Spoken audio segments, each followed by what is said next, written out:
Good morning बच्चों। श्रीमती भगवती देवी school RBS Behror. बच्चों, आपके 12th के सिलेबस में दो बुक हैं, आरोह भाग 2 और आरोह और वितान भाग 2। आज हम पढ़ेंगे काव्य खंड में पहला जो पाठ है वो है हरिवंश राय बच्चन का। हरिवंश राय बच्चन नए युग के कवि हैं। नई कविता के नाम से हरिवंश राय बच्चन ने अपने जीवन काल में लोगों को बड़ा प्रभावित किया है। हरिवंश राय बच्चन जो है उनका कवि परिचय, क्योंकि आपके सिलेबस में कवि परिचय भी आएगा, तो कवि परिचय को पढ़ते समय हम कवि का नाम, कवि का जन्म स्थान, कवि के माता पिता का नाम, कवि के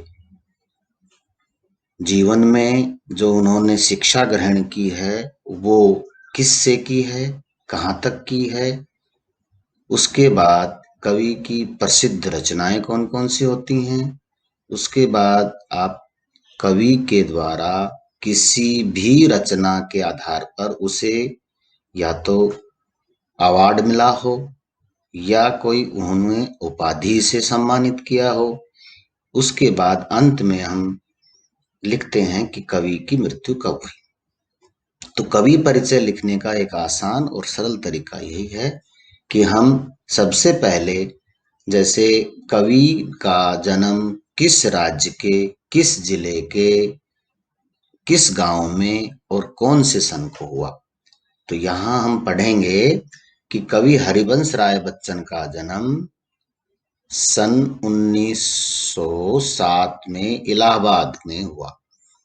उसके बाद अपन लिखते हैं कि इनकी प्रसिद्ध रचनाएं कौन कौन सी हैं, जिसका नाम है मधुबाला, जो 1935 यानी 1935 में, फिर मधुबाला सेकंड 1938 में, फिर मधुकलश, निशा निमंत्रण, एकांत संगीत, आकुल अंतर, मिलन यामिनी, सतरंगिनी, आरती और अंगारे, नए पुराने झरोखे, टूटी फूटी कड़ियां, ये काव्य संग्रह है। ये हमें सारी याद नहीं रखनी है, हमें कम से कम इनमें से 3 या 4 जो रचनाएं हैं उनको हमें याद रखना है। उसके बाद आपका आता है क्या भूलूं क्या याद करूं, नीड़ का निर्माण, बसेरे से दूर, 10 द्वार सोपान तक, ये इनके गद्य खंड हैं आत्मकथा के। हैमलेट, जनजीता, मैकबेथ, अनुवाद, प्रवासी की डायरी, ये सारी गद्य रचनाएं। अब आप लोगों को गद्य या पद्य की रचनाओं में से कोई 3 या 4 रचनाओं को याद रखना है। उसके बाद आगे आता है कि उनका जो पूरा वाग्मय बच्चन ग्रंथावली के नाम से 10 खंडों में प्रकाशित है।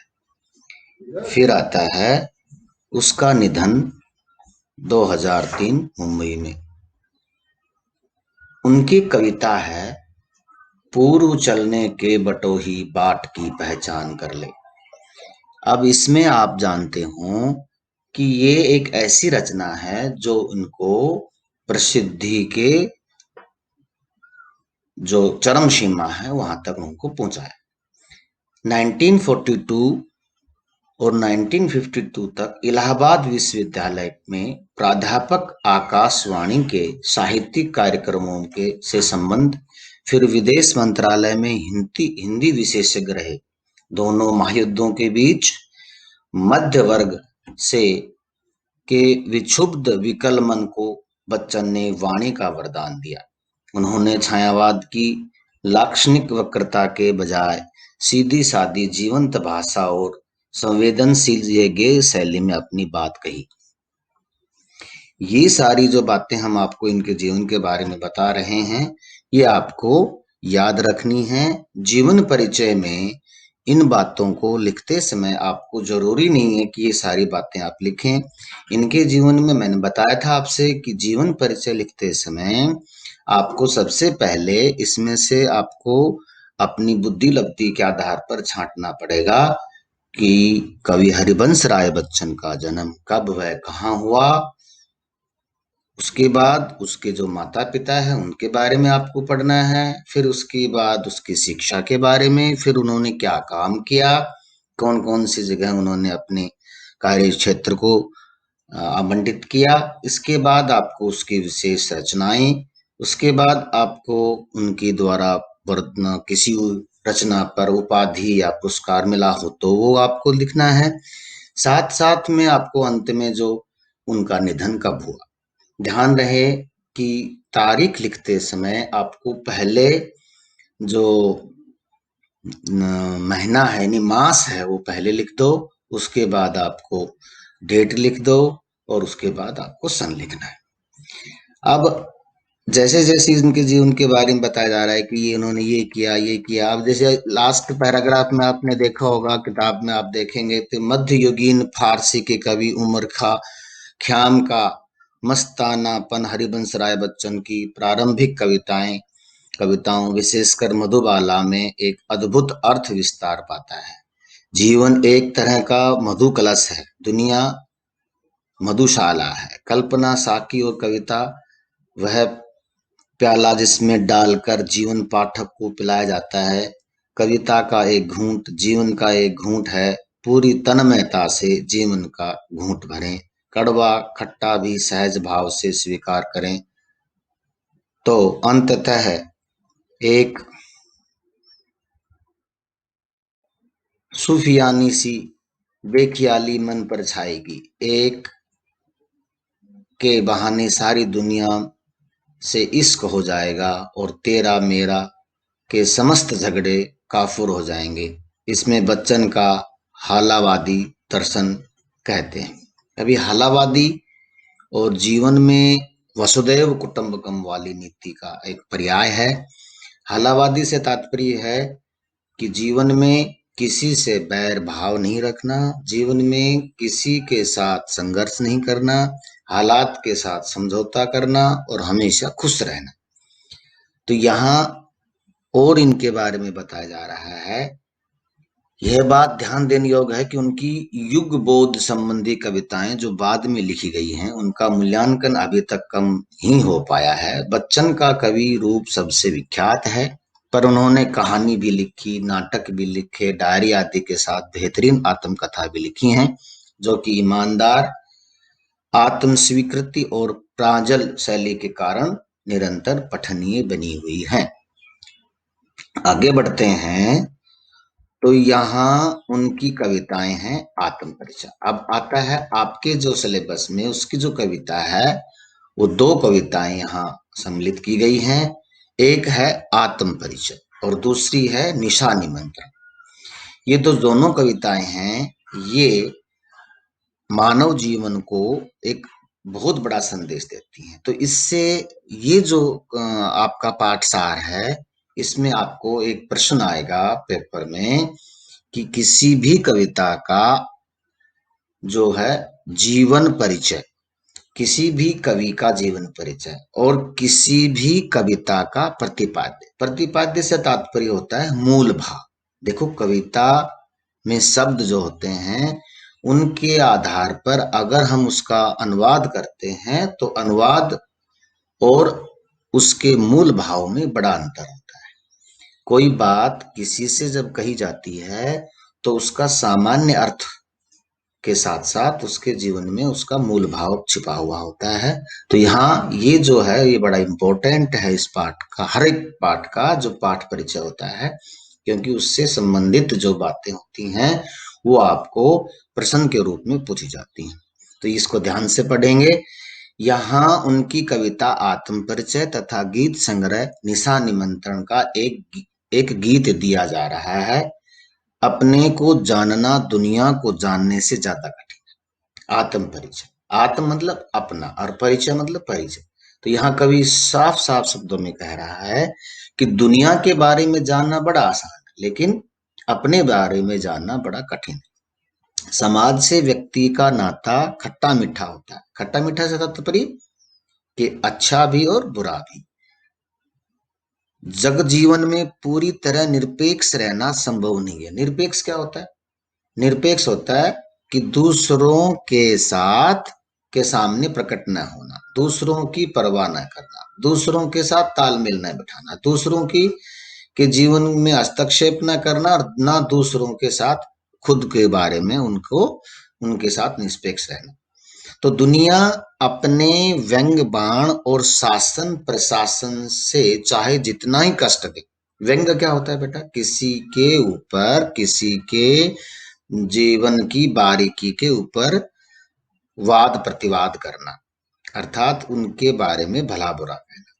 तो ये सारे बात। और दूसरी बात होती है शासन प्रशासन। जो सत्ताधारी होते हैं वो जनता, आम जनता को अपने अहंकार के आधार पर उसे कष्ट देते हैं। पर दुनिया से कटकर मनुष्य रह भी नहीं पाता।